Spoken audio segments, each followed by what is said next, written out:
at the moment, we are predicted to have a demographic bonus.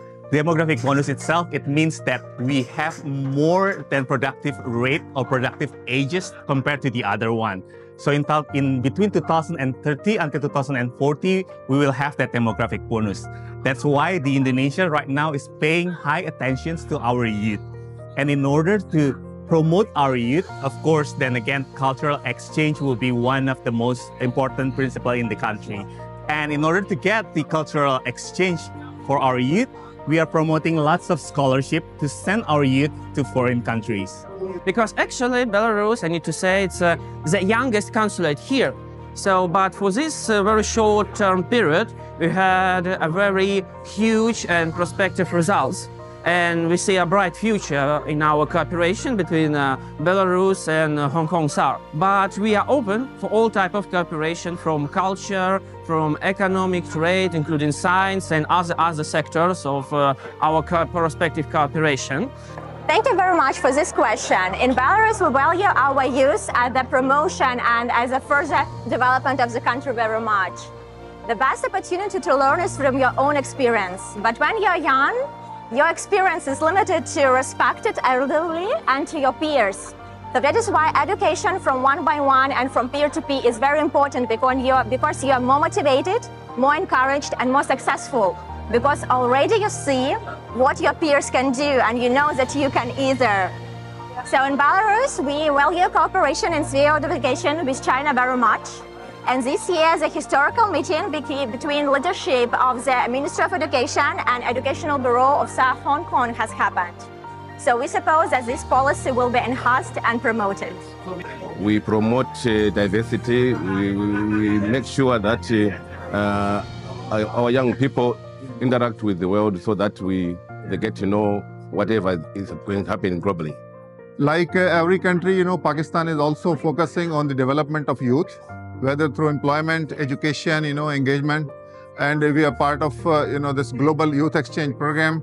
We are participating with other national, international leaders, to promote the youth exchanges. And as you know, that Pakistan is having a youth bulge of around 60%. So it's a big number that having the number of youth, in the country, to give attention and promote the youth development. And the Pakistan is also working on that. I think 2009 was the year when the first youth policy was announced. And after that, there are several, programs which are leading towards the development of youth, either through employment, giving laptops, and other schemes also. The Nigerian government, has a national youth policy, which is to drive the youth in how to give opportunities to them to be able to participate within their locality in Nigeria, and to also be able to collaborate and cooperate with other youths from all over the world.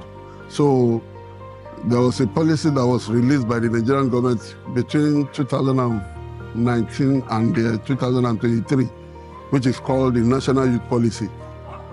This is to mainly empower Nigerian youth, to sensitize them, to develop their competencies in different areas, to ensure that they are given opportunities in governance, in business, entrepreneurship, and to be able to leverage with their colleagues and counterparts from all over the world.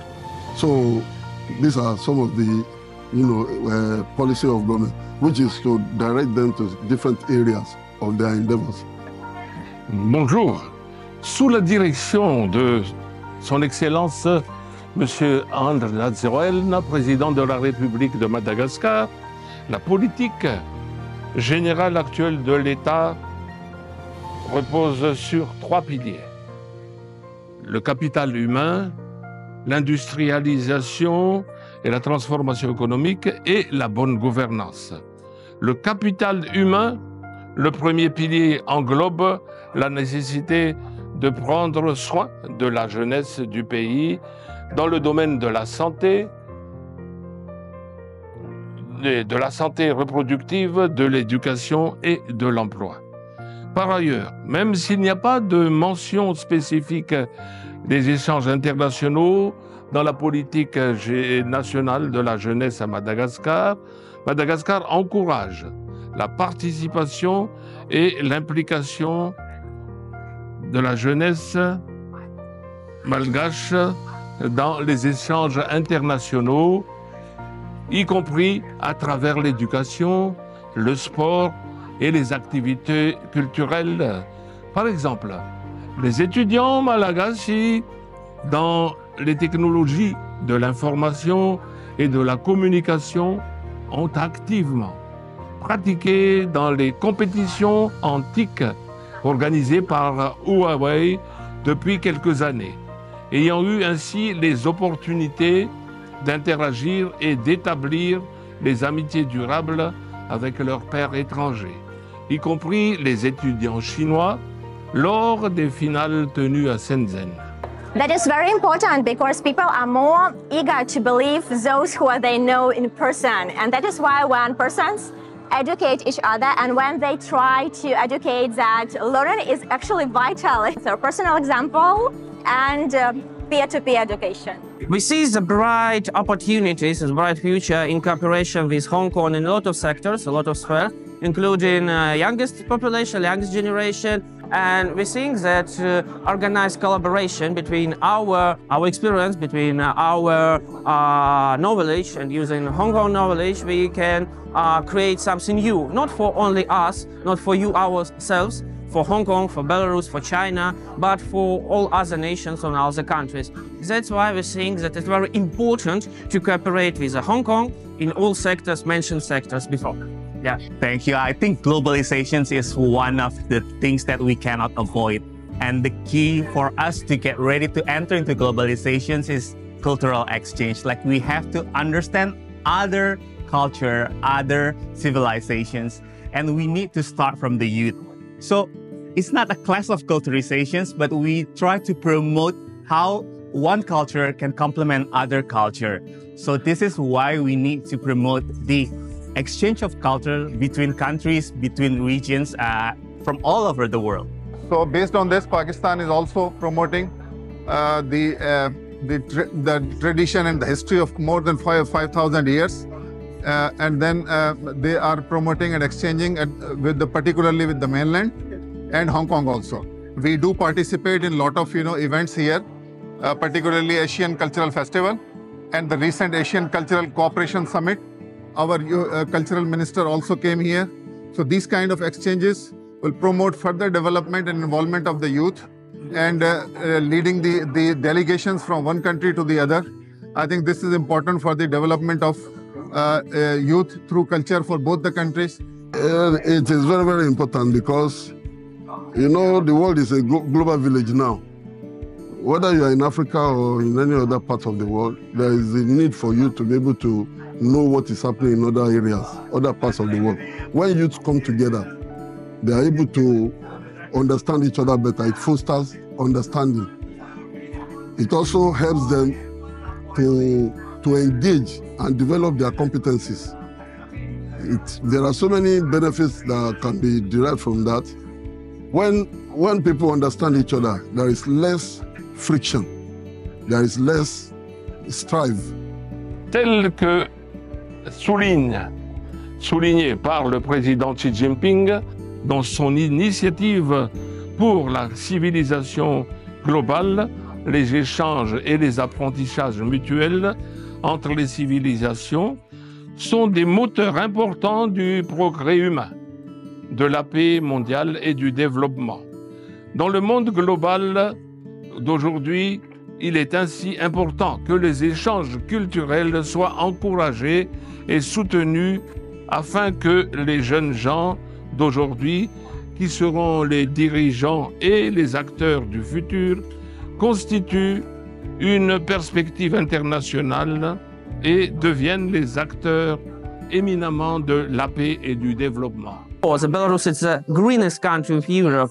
We have the ancient forests, we have the ancient swamps, we have the ancient lakes, and please imagine that among all of these locations live one, I think, very important for us wild animal. We call it zubr, for letters Z-U-B-R, zubr, or using science language, European bison. It's a huge, very big bison that can grow up to 2 meters, weight up to 1,000 kilos. They live in groups from maybe 3 up to 20 animals. But of course, they're very peaceful, they're very friendly, very peaceful. Yeah, they look like very dangerous, very powerful, but they are peaceful. So we think that the bison symbolize our national character. We are very peaceful, we are like our ecosystem, our landscape, nature. We are very friendly, but in time of danger, in time of when predators come, we can protect our families, our relatives, and our friends, even using our own bodies, like a walls between enemies and our families.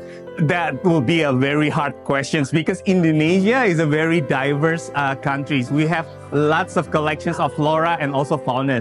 Then my choice will be the Komodo dragon, because the Komodo dragon, it represents the agility, the strength, the perseverance, and it reflects how Indonesians are. They are very powerful, they're very agile, and they are very perseverant.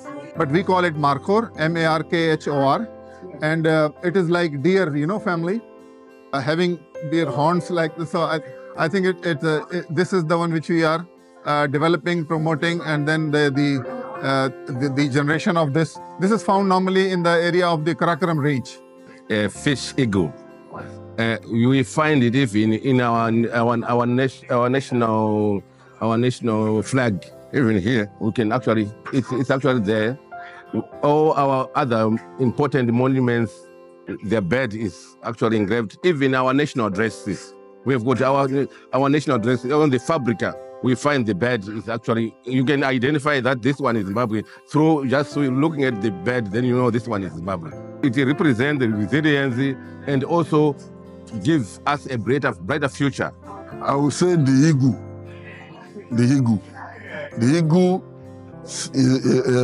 if you look at the coat of arms of Nigeria, the eagle is at the top. It's at the top. So it's a red one, red eagle. It represents strength. Vu l'histoire géologique de Madagascar, avec le Gondwana, Madagascar s'est séparé de l'Afrique il y a 500 millions d'années. Et de telle façon que les animaux, flore et faune de Madagascar existent depuis longtemps et d'une façon endémique. Cela veut dire que c'est à Madagascar qu'il y a ces seules espèces de flore et de faune, dont par exemple les lémuriens. Les lémuriens, il y a à Madagascar 107 espèces. Et il y a encore, on essaie d'en trouver et d'en découvrir d'autres espèces, mais les 107 espèces sont là. Et le plus emblématique des lémuriens à Madagascar est le lémur kata, qu'on appelle maki. Et le maki est donc à Madagascar endémique, mais actuellement quelques zoos dans le monde en possèdent quelques espèces de lémuriens appelés maki.